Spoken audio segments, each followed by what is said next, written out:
Okay, today's topic is the development of modern industries. आज हम पढ़ेंगे डेवलपमेंट ऑफ मॉडर्न इंडस्ट्रीज़ कि India में किस तरह से इंडस्ट्रीज़ यहाँ पे स्टैब्लिश हुई थी। ठीक है, हमने लास्ट लेक्चर में पढ़ा था कि हैंडीक्राफ्ट किस तरह से डिक्लाइन हुई थी। So let's start your class. The impact of the Industrial Revolution was felt in India too, as indigenous craftsmanship was replaced by a mechanic and modern industrial system. जो यहाँ पे इंडिया पे जो इंडस्ट्रियल रेवोल्यूशन का impact ये पड़ा था, असर ये हुआ था कि यहाँ के जो क्राफ्टमैन थे, जो हाथ से काम कर रहे थे, अब वो रिप्लेस हो गए थे मैकेनिक्स में। ठीक है, और यहाँ पे इस्टेब्लिश हो गए थे मॉडर्न इंडस्ट्रियल सिस्टम, क्योंकि यहाँ नई नई फैक्ट्रीज इंडस्ट्रीज़ यहाँ पे सेटअप हो रही थी।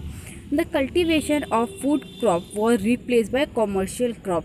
और जो यहाँ पर कल्टिवेशन जो था फूड क्रॉप्स का, जो खाने के लिए यहाँ पे उगाया जा रहा था, अब वो किस चीज़ में चेंज हो गया?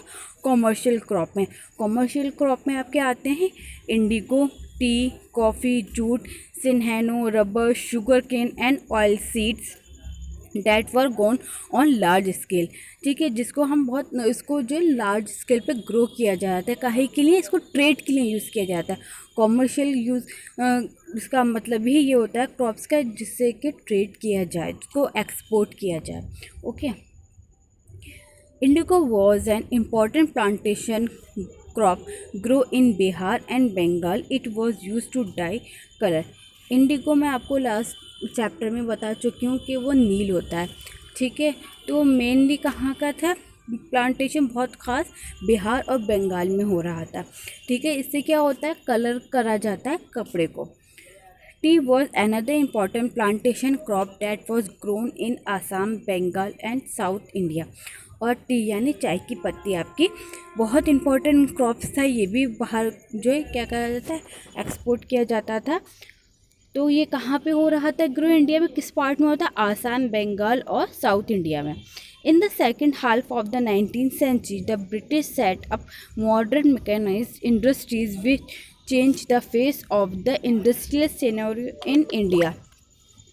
क्या हुआ कि second half of the 19th century में ब्रिटिश ने मॉडर्न मैकेनिक्स इंडस्ट्रीज़ के, यानी कि अब बहुत अच्छी टेक्नोलॉजी वाली यहाँ पर इंडस्ट्रीज सेटअप करी, जिसने कि पूरा इंडस्ट्रियल सिस्टम ही चेंज कर दिया। बहुत ज़्यादा यहाँ पे चेंजिंग आ गई थी। The important industries that developed in this period were cotton, jute, coal, iron and steel, sugar and cement. अब यहाँ पे कौन किस तरह की जब ये चेंज हुआ, यहाँ पे टेक्नोलॉजी एकदम चेंज हुई, और जो इंडस्ट्री जो छोटे लेवल पे लगाई जा रही थी बड़े लेवल पर आ गई, उनका लेवल बढ़ गया था। तो इसमें कौन कौन सी थी? आपका cotton, jute, coal, iron, steel, sugar and cement, ये सब फैक्ट्रीज इंडस्ट्रीज यहाँ पे लगाई गई थी। Okay, the first cotton textile mill was set up at Bombay in 1853 by Cowasji Nana Bhai. सबसे पहले कॉटन टेक्सटाइल मिल जो सेटअप हुई थी वो बॉम्बे में हुई थी। ठीक है, 1853 में। किसने कही थी? कॉस्वेजी नाना भाई ने। लेटर मैनी मोर मिल्स, और उसके बाद बहुत सी मिल्स भी लगाई गई, वो setup in specially in Ahmedabad, Bombay and Madras. और अहमदाबाद, बॉम्बे और मद्रास में बाद में स्टार्ट हुई थी, सेटअप हुई थी। The jute industries which was mainly located in Bengal, और जूट इंडस्ट्रीज़ कहाँ थी? बंगाल में। ऑल्सो डेवलप रैपिडली, और सिवा वो भी डेवलप्ड हुई थी। Okay, the steel, iron and steel industries develop late in India. Iron और स्टील जो इंडिया में थोड़ी देर से आई थी। Jamsetji Tata set up the famous Tata iron and steel company in Jamshedpur. Jamsetji Tata ने जो है यहाँ पर Tata iron steel company establish की थी। कहाँ पे? जमशेदपुर में। ठीक है, सबसे पहले ये वहीं लगी है इसकी iron and steel company. Soon more set up in Bengal and Mysore, और उसके बाद बंगाल और मैसूर में भी आ गई। The sugar industries progressed are lost in the 1930 and was mostly owned by Indians. और शुगर इंडस्ट्री जो 1930 में हुई थी, और ये ज़्यादातर किसकी होती थी? इंडियंस की होती थी।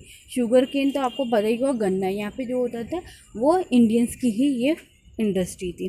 ओके, तो इस तरह से आपने देखा कि किस तरह से यहाँ पे इंडस्ट्रीज़ की ग्रोथ होती जा रही है, एक के बाद एक जो चीज़ें थी यहाँ पर उनकी इंडस्ट्रीज़ लगाई जा रही थी, उनको प्रोडक्ट्स बनाया जा रहा था, उसको एक्सपोर्ट किया जा रहा था।